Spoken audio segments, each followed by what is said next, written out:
देखो, हम चाहते हैं कि हमारे जीवन गुण लायक बने, एक धारणा स्वरूप हम बने हमारे जीवन में।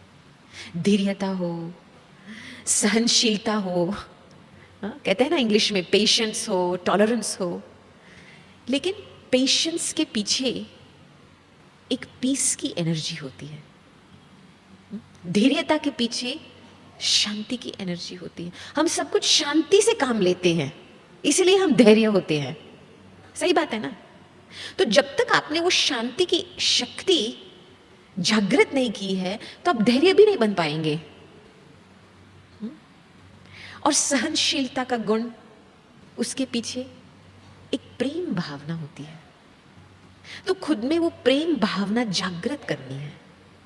मैं एक प्रेम स्वरूप आत्मा हूं, और जब भी वो प्रेम भावना जागृत होती है तो ऑटोमेटिकली वो सहनशीलता का गुण आता है, क्योंकि आपके पास एक खजाना है देने के लिए। तो मेडिटेशन का काम ये है जो हमको खुद हमारे जो खजाने हैं उसको जागृत करने हैं, और फिर ऑटोमेटिकली हमारे जो संकल्प और विचार है वो जैसे वो एनर्जी का स्वरूप ले लेती है। प्रेम की भावना होती है तो फिर एक संकल्प प्रेम का स्वरूप बन जाता है।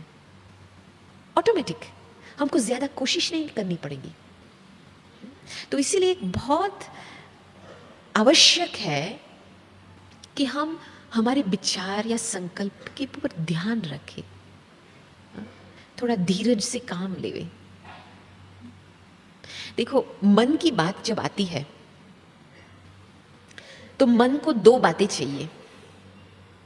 एक संबंध, कहते हैं ना रिलेशनशिप की भावना। दूसरा कर्तव्य, माना इसको कुछ काम देना है। आप मन को काम नहीं देंगे तो वो अपने आप चंचल होकर के भटकता रहेगा। ये होता है मन के साथ। तो दो बात चाहिए, एक संबंध चाहिए, दूसरा एक कर्तव्य चाहिए। तो जब संबंध की बात आती है तो इसमें एक बहुत अच्छी बात आती है कि हम परम पिता परमात्मा के साथ सर्व संबंध रखें। चलो, आपको संबंध की भासना चाहिए तो परमात्मा को बच्चा बना दो।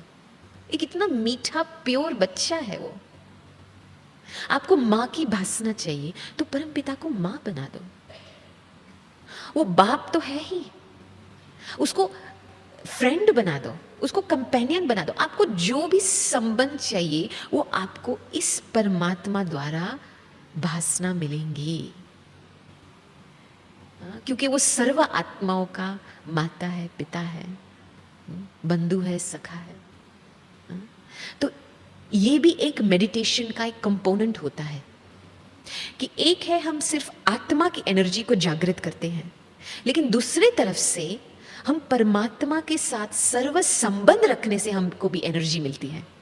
नहीं, मां का जब संबंध होता है तो मां से क्या मिलता है? प्यार मिलता है ना, एक्सेप्टेंस। मां जैसे भी बच्चा होता है मां स्वीकार कर लेती है ना अपने गोद में। ये मां की विशेषता है ना। बाप के साथ संबंध रखेंगे तो कौन सी फीलिंग आती है? सिक्योरिटी की, कोई है रक्षा करने वाला, तो वो एनर्जी आत्मा को मिलती है। इसलिए बहुत ही जरूरी है कि हर रोज आप इस पर प्रयोग करो, कहीं ना कहीं संबंध की भासना ले लो, तो उसमें से ऑटोमेटिक आपको प्यार की शक्ति, सिक्योरिटी की शक्ति, रक्षा करने की शक्ति, वो प्रेम शांति की शक्ति मिलेगी। दूसरे साइड से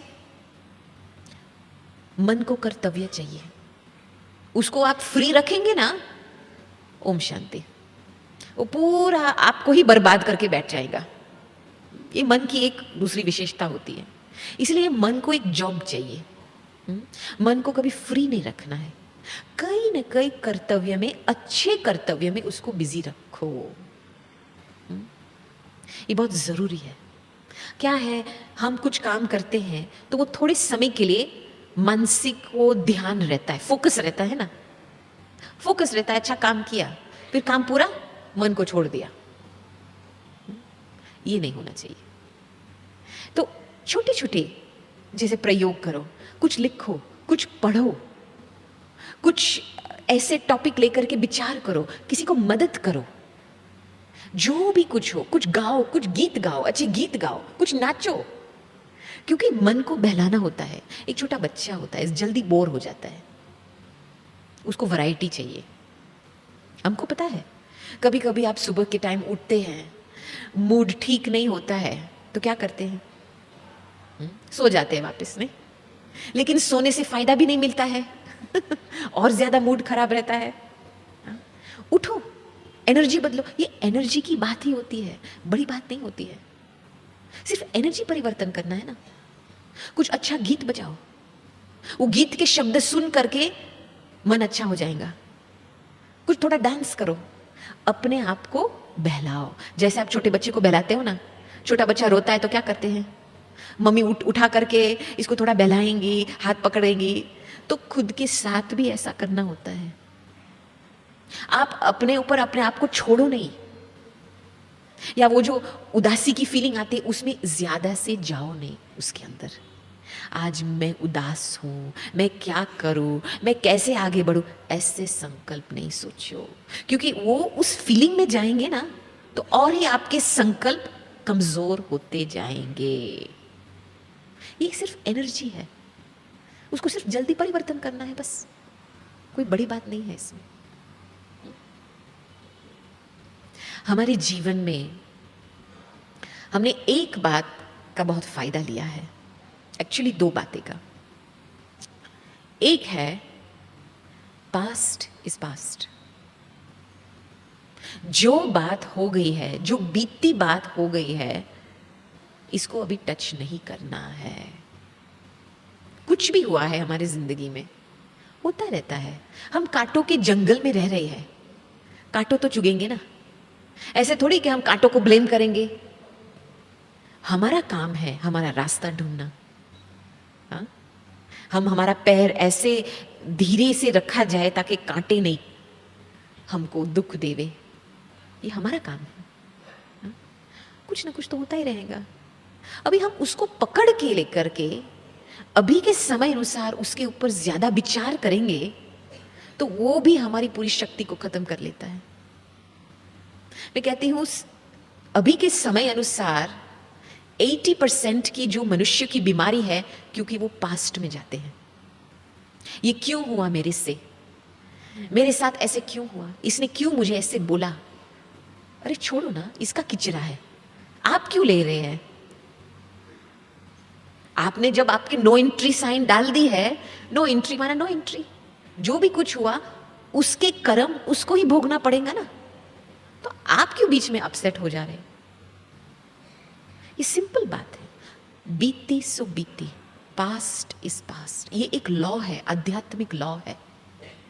और इस लॉ को, कायदे को आप मानेंगे नहीं तो आप दुखी ही रहेंगे।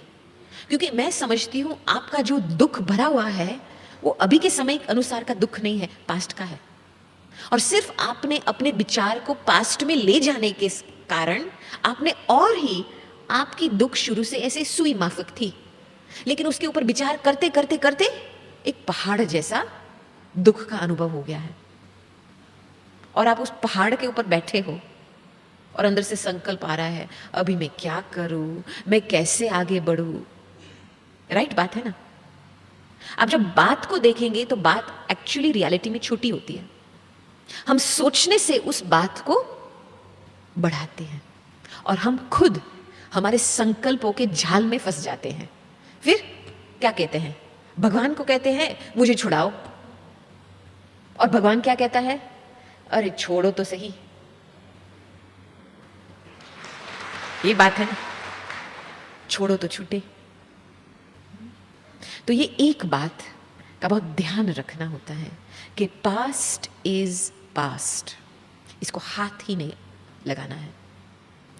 दूसरी बात ये है कि देखो, हमारे जीवन में हमारे पास बहुत कुछ है, लेकिन हम इसको अप्रिशिएट नहीं करते।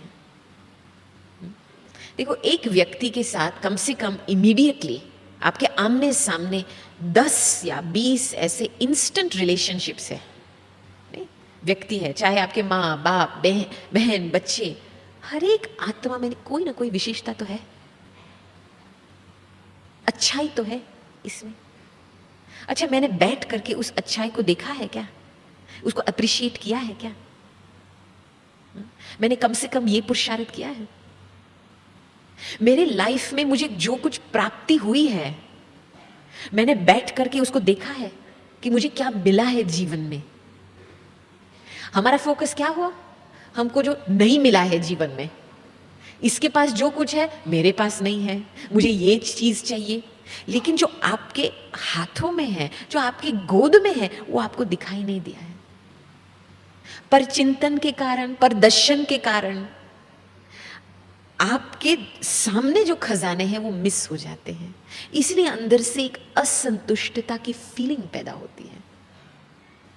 ये जो अप्रिशिएशन का जो गुण है, माना अच्छाई देखना, किस बात को अप्रिशिएट, वैल्यू करना, आप खुद की वैल्यू को बढ़ा रहे हैं, आप खुद का सम्मान को बढ़ा रहे हैं। ये बहुत इंपॉर्टेंट है। अप्रिशिएशन से बहुत हीलिंग होती है। जो दिल में जो दुख भरा हुआ होता है वो खत्म होता है। फिजिकल बीमारियां भी ठीक होती है इससे। मैं आपको एक कहानी सुनाऊंगी। हमारे एक देश में, नॉर्थ अमेरिका में एक देश है और वो देश का नाम है अलास्का। तो वहां से एक हमारी एक कांटेक्ट बहन थी। तो ये बहन हमारे लंदन में जो हमारा ऑक्सफोर्ड में रिट्रीट सेंटर है, तो वहाँ पर साल में एक बारी आती थी, 2-3 वीक के लिए अपनी खुद की रिट्रीट करने के लिए आती थी।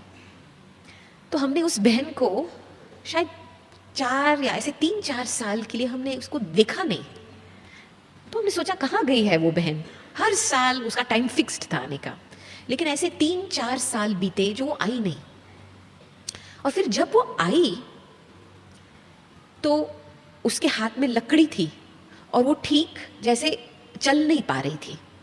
तो फिर हमने पूछा इसको कि बहन, हमने आपको मिस किया, इतने सालों से आप कहाँ थे? तो फिर उन्होंने हमको एक कहानी बताई कि 3 साल पहले जब भी वो अपने घर के बाहर जा रही थी और ऐसे गाड़ी का दरवाज़ा खोल रही थी, तो पीछे से कोई आकर के एक चाकू लेकर के यहाँ पे 7 बारी उसको मारा गया था। और इतना उसको चोट लगा, यहाँ पे नेक में, शोल्डर पे, बैक पे 7 बारी उसको लगा कि जब वो हॉस्पिटल, वो तो बेहोश हो गई थी, और जब वो हॉस्पिटल में उठी तो यहाँ गर्दन से लेकर के पैर तक वो कुछ इसको फीलिंग नहीं, कुछ नहीं।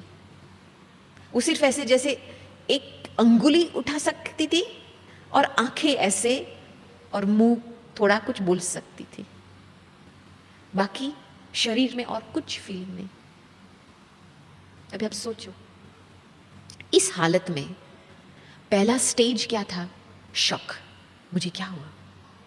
बिल्कुल ऐसे जैसे शॉक, फिर घबराहट, अभी क्या होने वाला है, फिर गुस्सा, मेरे साथ ऐसा, मेरा नसीब कैसा है जो मुझे साथ ऐसा हुआ।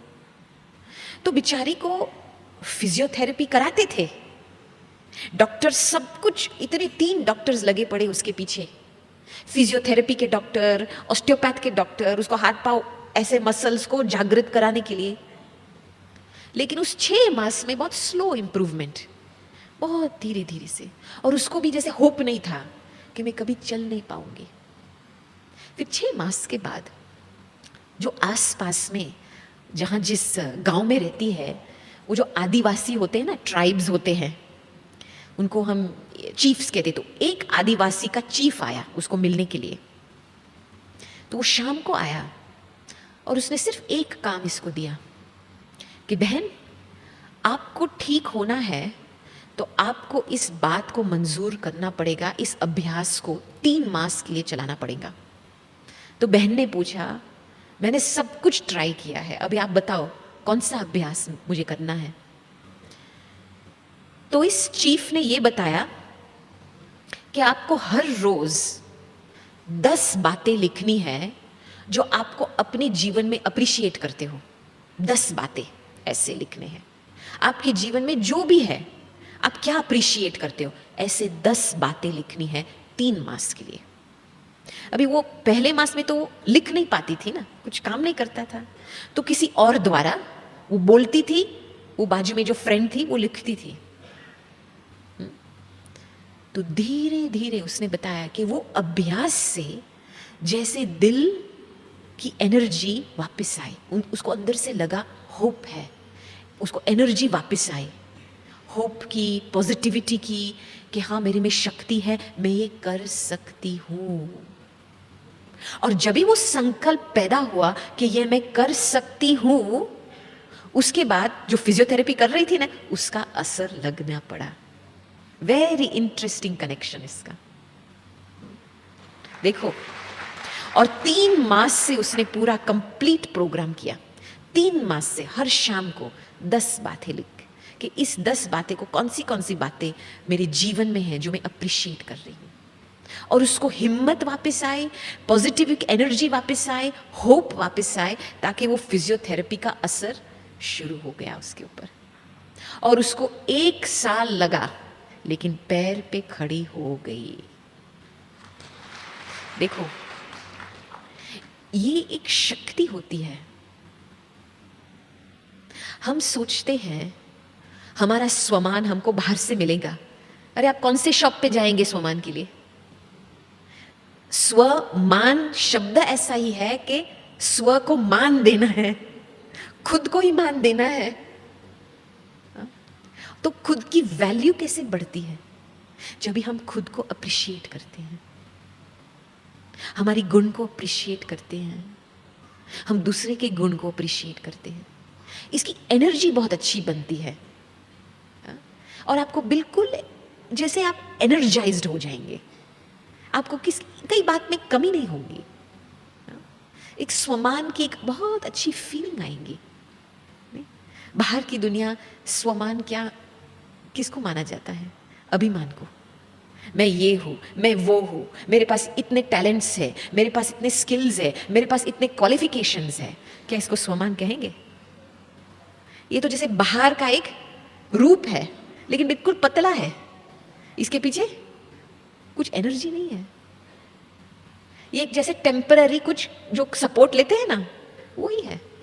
बाकी रियल स्वमान एक बहुत अच्छी एनर्जी होती है, आत्मा की एक एनर्जी, अच्छाई, श्रेष्ठ गुणों की एनर्जी होती है। तो ये जो अप्रिशिएशन का जो गुण है, वो सारे सब गुणों लेकर के आएंगे आपके जीवन में। तो ये 2 बातें आपको जरूर ध्यान में रखा जाए कि एक, पास्ट इज पास्ट, पीछे की बातों को आप टच नहीं करो, क्योंकि आप जितना पीछे की बातें की टच करेंगे तो वही सिचुएशन बार बार आपके सामने रिपीट हो जाएंगी। क्योंकि संकल्प ऐसी चीज होती है, समझो हम शब्द से आपको बोल रहे हैं, आपको सुनाई दे रहे हैं ना स्पीकर द्वारा, मैं बोल रही हूं, आपको सुनाई दे रहा है, तो हमारे संकल्प भी एक साउंड, एक आवाज करता है, वाइब्रेशन भेजता है दुनिया में, और वो वाइब्रेशन द्वारा आपके जीवन में सिचुएशन बनते हैं। क्योंकि आध्यात्मिकता में एक दूसरा कायदा होता है, लाइक अट्रैक्ट्स लाइक। जैसे आपके वाइब्रेशन होंगे वैसे आपको रिटर्न में वो ही मिलेगा। इसीलिए संकल्प के जो वाइब्रेशंस होते हैं वो जैसे एक आवाज फैलता है दुनिया में।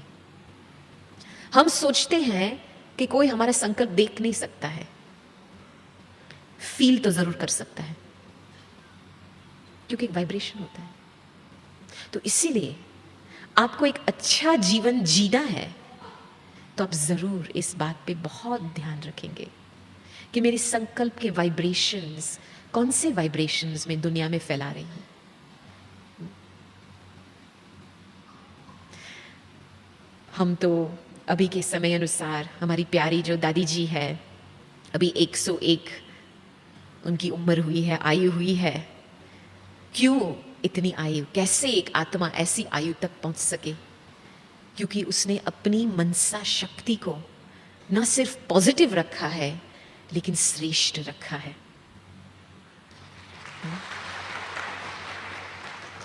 और वो श्रेष्ठता परम पिता परमात्मा के साथ संबंध रखने से वो श्रेष्ठता आई है। तो आप सभी के लिए ये एक बहुत ही अच्छा मौका है, अपॉर्चुनिटी है, टाइम है अपने लिए। आपको तो बाहर की दुनिया में तो टाइम मिलता ही नहीं है ना, तो ये आपके लिए टाइम है ताकि आप अपनी मन की या दिल की सफाई कीजिए। जो भी है मन या दिल में, उसको यहां ही छोड़ के जाना है, वापस नहीं ले जाना है। नहीं? ठीक है, तो मंजूर है? हाँ, अच्छा। तो ऐसे विचार लेकर के अभी हम समाप्ति करेंगे और चलो हम अभी 5 मिनट के लिए ऐसा अभ्यास करें जो हम आत्मा की शक्ति को जागृत करें और परम पिता परमात्मा से शक्ति लेने।